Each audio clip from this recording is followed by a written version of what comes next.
Welcome to this second podcast. Today's topic is space exploration. My name is Bjørn Otter Elseth. I'm the lead for space transportation at the Norwegian Space Agency and the group leader for space in this network called the Moderne India. Today I have the pleasure to be with Marianne Vinje-Tantillo. She's head of ESA Affairs and International Relations in the Space Agency and also chairing a very interesting committee in the European Space Agency called the Human Exploration Committee in ESA. So we jump right into it, Marianne. Welcome. It's great to have you here. Thank you. So what's happening these days, Marianne? There seems to be many countries involved, and Elon Musk is there. So can you give us the broad picture? Yes, well, there's a lot going on towards in the field of exploration these days. I would say so many countries around the world have activities that aim towards going to, as a first step, Moon, and as a next step, Mars, and we're talking about human exploration here, so robotic missions as precursors to sending humans at the later point are a focus. And you mentioned Elon Musk. What just happened is that he just tested his big rocket. It's called Starship. It's a huge spaceship that is going to travel to Mars within not so long, maybe even within 10 years. It will carry up to 100 people. It is 12 stories high, 9 meters across, and he just tested it in the US and saw that he could actually fly it. It could fly up into the air, 12 kilometers up. It was flipped over on its side, which is actually not something we do with rockets, and then it landed again. And unfortunately, it came in a bit fast, so it burned up. But it wasn't a failure. It wasn't a failure. He wanted actually to test the belly flop or the tipping of the spacecraft on the top. So the goal of Elon Musk is to make this spacecraft. Then he will make a huge rocket. It's actually called a big rocket, more or less. And then take this whole 120 meter tall contraption, send it into space, and then send his Starship to Mars. Wow. This is, in the long run.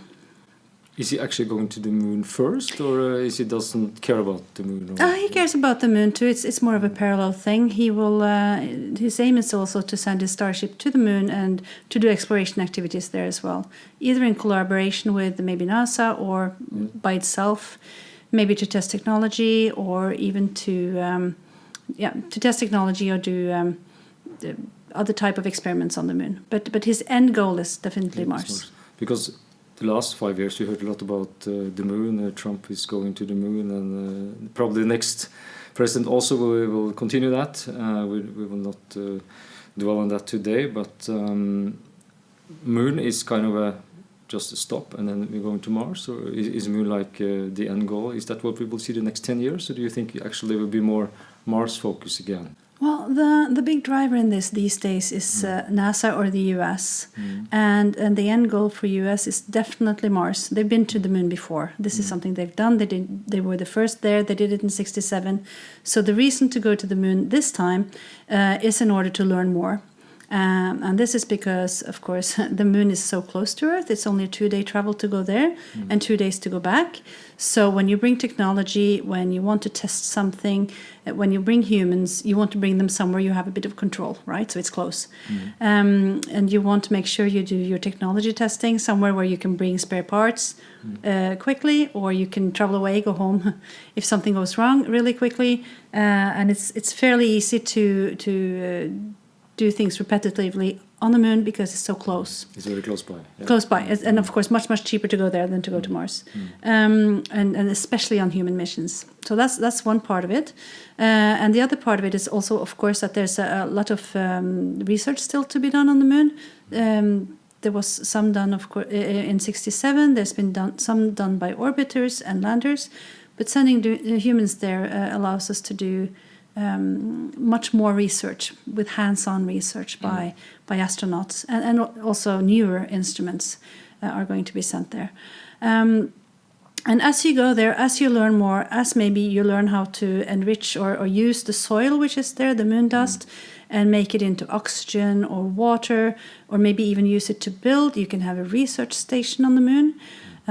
You can use the oxygen and water to actually make satellite fuel and refuel your spaceship on the moon in order to go forward to Mars. And this is Elon Musk again, could do that with his Starship. He could travel to the moon, stop there, retank it there, and then send it to Mars. And the reason for doing this is because when you go out of the gravity of Earth, it takes a lot of force to bring a big load out of the gravity of Earth. But when you leave from the moon, because there's much less gravity, there's only 1/6 of the gravity on Earth, because there's only 1/6 of the gravity, it takes 1/6 of the force. So if you bring your spacecraft as light as possible to the moon, reload it there, and then send it on to Mars, then you have a much cheaper, assuming the system is there, it's much cheaper to do it that way. Yeah, interesting. So this is one goal of going to moon for Musk. But I would say with NASA in the driver's seat, the goal itself is to go to Mars and beyond. It is stated clearly in the goals of NASA that is moon, Mars, and beyond. I see. In the 60s, it was basically the US competing with the then Soviet Union. Now we have more countries. Dwell a little bit, who is now actually active here? Europe is active somehow, India, China, of course, even United Emirates and countries like that. Give us a picture, what's happening? Well, as I said, I would say NASA is in the driver's seat with their big Artemis project, where the goal is to go in orbit around the moon with a big space station called Gateway to land on the moon. Originally by 2024, we will see how that ends, and to do activities on the moon, and then to go onwards with humans on the Mars surface in the 2030s sometime. Then you have the European Space Agency. We cooperate with NASA in going to the moon, traveling there, as we have technology on the Orion capsule, which is a manned space capsule going to the moon. We have technology that will go on this Gateway lunar space station. And Europe also has development of a lunar lander and technology for experiments and technology demonstrations on the lunar surface. Not yet in cooperation with NASA, but that will come. That's in the long plan. And then other countries, China, have their own programs. And they recently had an astronaut call where they accepted 18 new astronauts into their core. They will be manning the Chinese space station that China is now building, and they will also later go with human flights to the moon. But just a few weeks ago, 1st of December, they landed Chang'e 5 on the surface of the moon, and this is going to bring back samples from the moon within a few days, actually, of now. And today is the 11th of December. So before Christmas, Chang'e 5 will come back to Earth with samples from the moon. But the Chinese are kind of China is kind of doing things in its own tempo. They're doing things stepwise, doing the sample return from the moon, while at the same time improving their human space flights programs. And China is doing really well, I think, in also accessing the moon. United Arabs, India, countries like those. I mean, only last year, United Arab Emirates had a lander that crash landed, unfortunately, on the moon. In India last year, with Chandrayaan-2, launched in July, put an orbiter in orbit around the moon, still there, doing samples of the surface and observing what happens on the surface of the moon. And also the Vikram lander, which unfortunately crash landed. But these things happened. It is hard to land on foreign surfaces. So even if both United Arab Emirates and India crash landed on the surface of the moon last year, they will be trying again. Yeah. And India give will. Up. This is just first failure. Yeah, and it's absolutely normal. When you go to Mars, for example, it's about I think it's about 60% of all landing attempts have failed. Yeah. And Chandrayaan-3 is already planned in 2021 in order to put a rover on the surface of the moon and do some of the experiments that couldn't be performed last time. Interesting.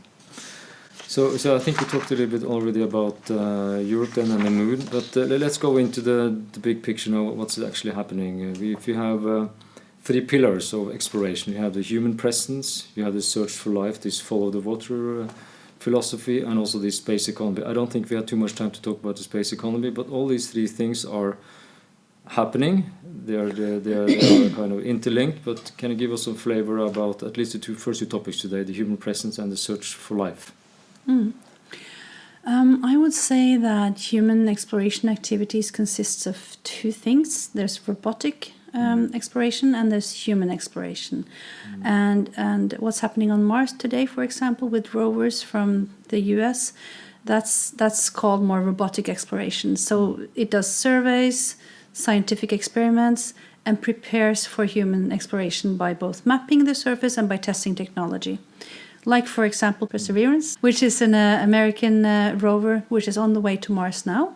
It will land in February, and one of the instruments will be actually testing if they can take CO2 from the atmosphere and make that into oxygen. And this is a precursor to humans going there, because if you can make oxygen from CO2 in the atmosphere, the astronauts have something to breathe. You don't have to bring it. And they also have several other mapping and observing instruments on board and experiments.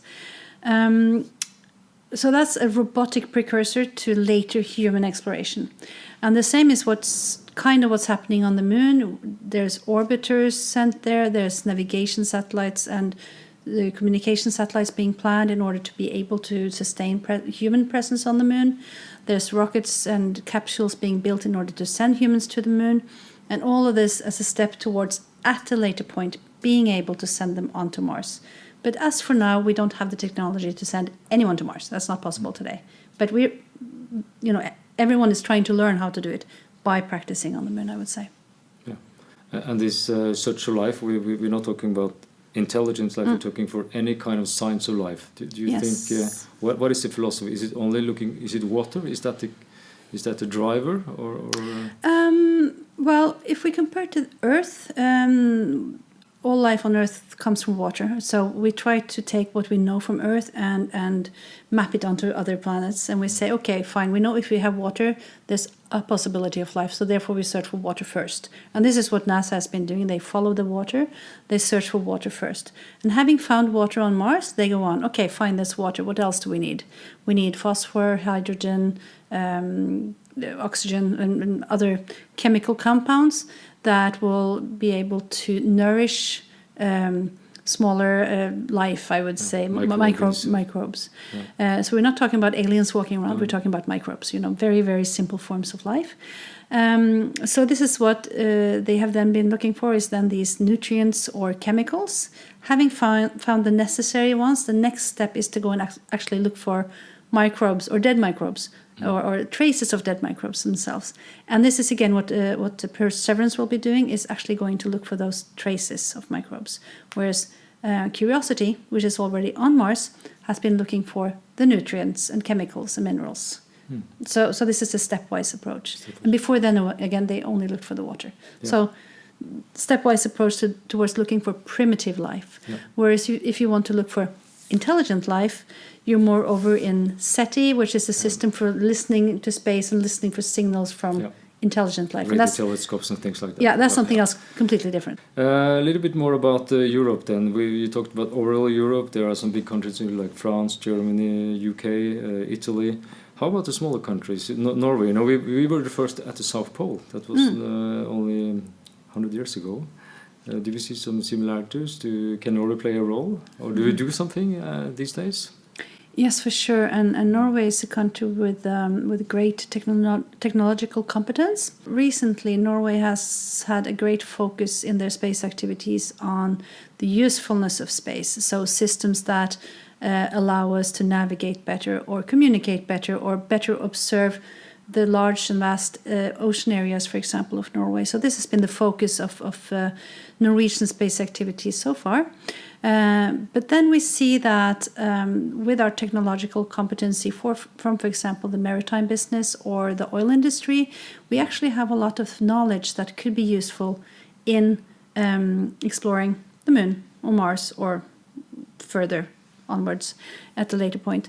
So if we take that knowledge and apply it to space, the gap might be not be so big.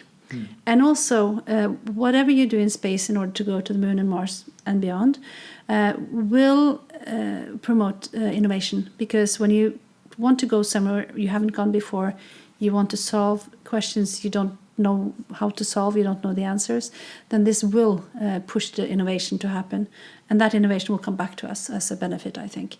So Norway has many companies, many institutes, many universities involved in activities that are relevant to space exploration, and also that could be moved from one area of usage per now and into space exploration. But that's a bit of a further road to go to move something from the bottom of the ocean, for example, to space. So if you have some existing company like Nammo, maybe they can have a role in the moon lander. Kongsberg can use their space technology that they use for other purposes on the moon as well. So you think there's actually still room for new players, like bigger companies like even Equinor, and also some small innovative companies to play a role here as we go along? Absolutely. And if you look at them, I mean, it's more a question of the competency that is needed rather than how the companies are organized, I would say, because, for example, in Norway we have long experience with operating installations in remote areas. And any company working with that could be useful in operating installations in a remote planet, right? So that type of thinking. Or if you think about Norwegians doing research on people in the Arctic or Antarctic being isolated, for example. Again, that could be moved into the exploration area. Or technology that's used for energy on the ground, which is also very useful for energy on the moon or Mars.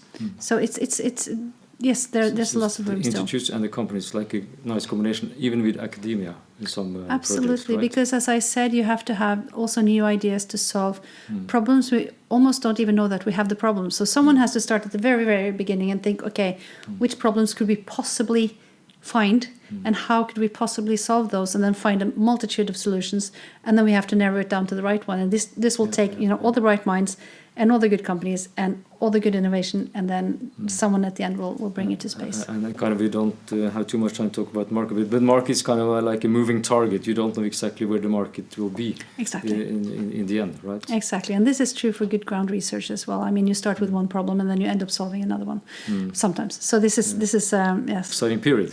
yes. Definitely. All right. I think we are closing a little bit to the end, but I think we'd like to spend some time on international cooperation. You are involved in a very interesting group called the International Space Exploration Coordination Group. Maybe you can explain very shortly what this is all about and what can groups like this find, and if you can put that into a picture of this global cooperation, because I think it has been a lot of cooperation. I see with all the new initiatives that it's not easy to do everything in a cooperative manner. You will have private initiatives, different governments, so it's not so easy to kind of be conflict free maybe in the future. So what can we do to make sure that at least it will be mostly peaceful and mostly non-conflict free exploration going forward? It's a big question, yes, I know. Many questions in one. I will start with international cooperation. We already have the International Space Station, where the US, Russia, Canada, and 10 member states of Europe have together built the space station, which is the greatest peaceful technological cooperation project of its time, I would say. It's been a very good cooperation over many, many years, since I don't remember exactly when, but the 90s, but it was built in 2000. And then there's still an agreement. 20 years anniversary now. Exactly. So, and then on this new lunar gateway, we already have cooperation by Europe, Japan, Canada, and the US to build a new gateway station around the moon.